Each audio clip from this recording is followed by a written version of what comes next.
ऋषि मार्कंडेय। एक समय की बात है, काशी में एक विद्वान ब्राह्मण रहते थे। उनके कोई संतान नहीं थी।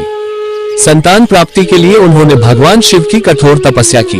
एक दिन भगवान शिव उनकी तपस्या से प्रसन्न हो गए और उनके सामने प्रकट होकर बोले, ब्राह्मण देव वरदान मांगिए। ब्राह्मण बोले, हे प्रभु, आप तो जानते ही हैं मेरे कोई संतान नहीं है, इसलिए मैं आपसे पुत्र प्राप्ति का वरदान चाहता हूँ। भगवान शिव बोले, आपको सुपुत्र चाहिए या कुपुत्र? ब्राह्मण ने भगवान शिव से पूछा, इन दोनों में क्या अंतर है? भगवान शिव बोले, सुपुत्र की आयु कम होगी परंतु उससे तुम्हें सुख प्राप्त होगा, लेकिन कुपुत्र की आयु लंबी होगी परंतु वह तुम्हें तुम्हें जीवन दुख देता रहेगा। ब्राह्मण ने सोचा, सारे जीवन के दुख से कुछ दिनों का सुख ही अच्छा। ब्राह्मण ने भगवान शिव से कहा, प्रभु आप मुझे सुपुत्र प्राप्ति का वरदान दीजिए। भगवान शिव बोले, तुम्हें सुपुत्र की प्राप्ति होगी परंतु उसकी आयु केवल 5 वर्ष की होगी। ये कहकर भगवान शंकर अंतर्ध्यान हो गए।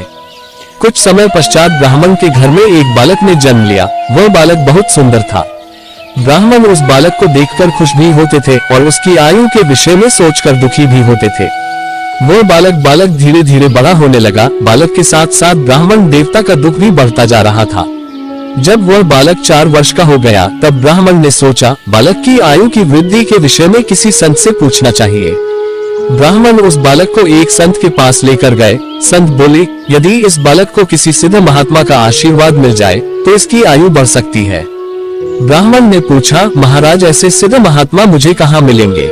संत बोले, ऐसे ढूंढोगे तो तुम्हें सिद्ध महात्मा कहीं भी नहीं मिलेंगे, इसलिए तुम सभी को संतों सिद्ध मानना शुरू कर दो और इस बालक को सभी का आशीर्वाद दिलवाओ।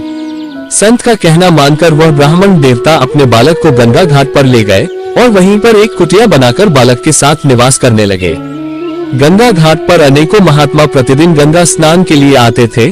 ब्राह्मण ने अपने पुत्र से कहा कि तुम्हें यहाँ दिन भर में जितने भी महात्मा दिखाई पड़े उन्हें साष्टांग प्रणाम करके उनका आशीर्वाद लिया करो। वो बालक घाट पर आने वाले सभी महात्माओं को, स्त्री पुरुष सभी को साष्टांग प्रणाम करके आशीर्वाद लेने लगा। अब यह उस बालक का नित्य का नियम था। वह सारे दिन गंगा घाट पर आने वाले सभी लोगों को साष्टांग प्रणाम करके उनका आशीर्वाद लेता। ये सभी लोग उसे हृदय से आशीर्वाद देते। इसी प्रकार उसका 5वां वर्ष लगभग पूरा होने को था। जब बालक की उम्र में केवल 3 दिन ही शेष रह गए तो संयोगवश यहाँ पर सप्त ऋषि पधारे। बालक ने उन सभी को साष्टांग प्रणाम किया। सभी 7 ऋषियों ने बालक को चिरंजीवी भव अर्थात चिरंजीवी होने का आशीर्वाद दिया। ये दृश्य देखकर उड़ा बालक के पिता की आंखों में आंसू आ गए। यह उन ऋषियों से बोले, महाराज आप सभी ने इस बालक को चिरंजीवी होने का आशीर्वाद दिया है परंतु इस बालक की आयु केवल 3 दिन और शेष है। सप्त ऋषियों ने पूछा, ब्राह्मण देवता आपको कैसे पता कि इस बालक की आयु केवल 4 दिन ही शेष बची है? ब्राह्मण बोले, यह बालक किसी देवता के आशीर्वाद से उत्पन्न हुआ है। उन्होंने इसकी आयु केवल 5 वर्ष बताए है जो अगले 3 दिन में पूरी हो जाएगी। ऋषियों ने पूछा, उन देवता का नाम बताए। ब्राह्मण बोले, मैं आपको उनका नाम नहीं बता सकता। अब सारे सप्तऋषि एक दूसरे की तरफ देखने लगे। उन्होंने सोचा कि अब तो हमारा आशीर्वाद निष्फल हो जाएगा। ऐसा बिल्कुल नहीं होना चाहिए। सभी सप्तऋषियों ने आपस में निर्णय करके उन ब्राह्मण से कहा, यदि आप इस बालक का कल्याण चाहते हैं तो इसे हमें दे दे। ब्राह्मण देवता बोले, ठीक है महाराज, यदि किसी भी प्रकार से इस बालक की उम्र बढ़ सके तो इसे आप ही लेना जाए। ब्राह्मण ने अपना हृदय कठोर करके अपने बालक को सप्तऋषियों के साथ भेज दिया। अगले दिन सप्तऋषि उस बालक को लेकर ब्रह्मा जी के यहाँ पहुँचे। पहले सप्तऋषियों ने ब्रह्मा जी को प्रणाम किया। ब्रह्मा जी बोले, चिरंजीवी भव चिरंजीवी भव। इसके बाद उड़ा बालक ने ब्रह्मा जी को प्रणाम किया। ब्रह्मा जी ने उस बालक को भी चिरंजीवी भव आशीर्वाद दिया। ब्रह्म वचन सुनकर सभी सप्तऋषि मुस्कुरा दिए। सभी ने सोचा, अब अपनी बला टली, क्योंकि अब तो ब्रह्मा जी ने भी उस बालक को चिरंजीवी होने का आशीर्वाद दे दिया था।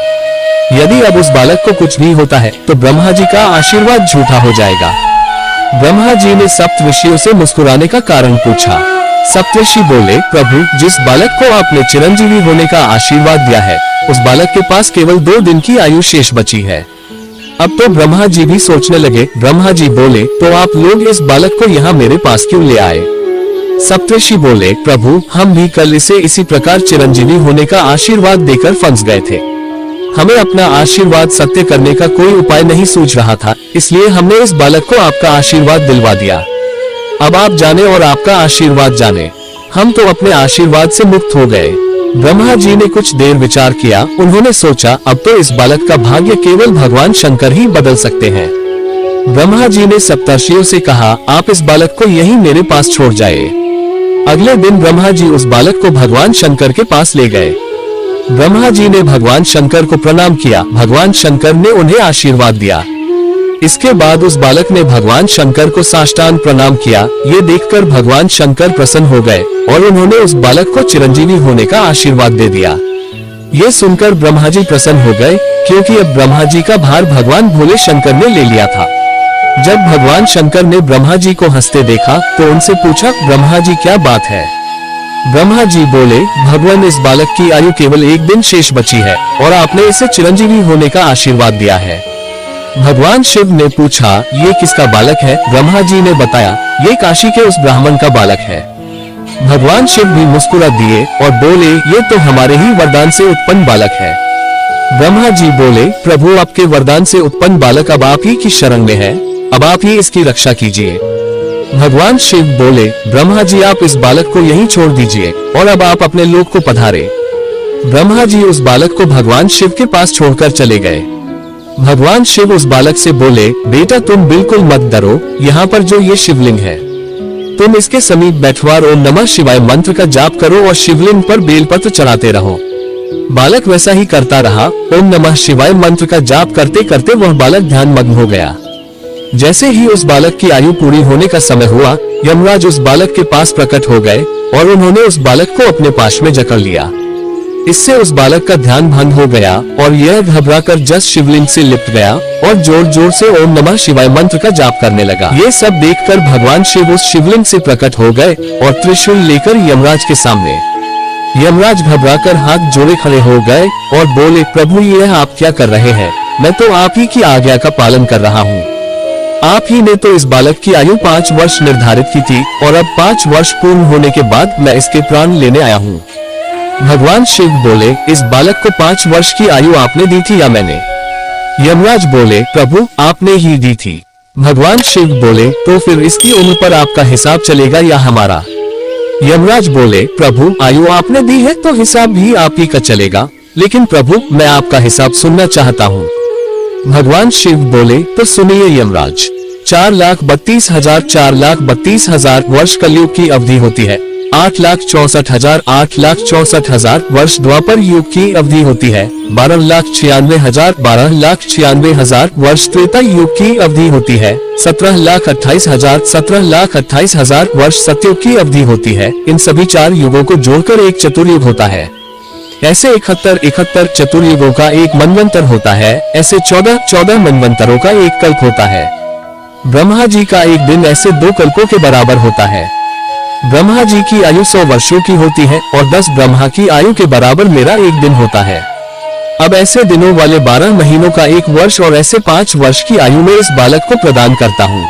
यमराज ने हाथ जोड़ लिए और बोले, प्रभु जब आपके एक दिन में 10 ब्रह्मा जी बदल जाते हैं तो फिर मुझ जैसे यमराज की गिनती क्या है? यह बालक तो अमर हो गया। ये कहकर यमराज वहां से अंतर्ध्यान हो गए। वह बालक आगे चलकर मार्कंडेय ऋषि के नाम से प्रसिद्ध हुआ। मार्कंडेय ऋषि ऐसे ऋषि है जिनका कल्पों के अंत में होने वाले प्रलय में नाश नहीं होता। मार्कंडेय ऋषि को यह अमृतत्व का वरदान ऋषियों और संतों के आशीर्वाद के कारण ही प्राप्त हुआ था। उन्होंने अपने बालपन में 1 वर्ष तक सभी संतों को साष्टांग प्रणाम करके उनका आशीर्वाद लिया था, जिसके फलस्वरूप उन्हें सप्तऋषियों का आशीर्वाद प्राप्त हुआ। सप्तऋषियों के आशीर्वाद के फलस्वरूप उन्हें ब्रह्मा जी का आशीर्वाद प्राप्त हुआ। ब्रह्मा जी के आशीर्वाद के फलस्वरूप उन्हें भगवान शिव का आशीर्वाद प्राप्त हुआ और उन्हें अमृतत्व का वरदान मिला। इसलिए शास्त्रों में संतों के आशीर्वाद की बहुत बड़ी महिमा बताई गई है। बोले, हर हर महादेव शिव शंभु। जय श्री ऋषि मार्कंडेय की जय हो। हरे कृष्णा कृष्णा कृष्णा हरि हरि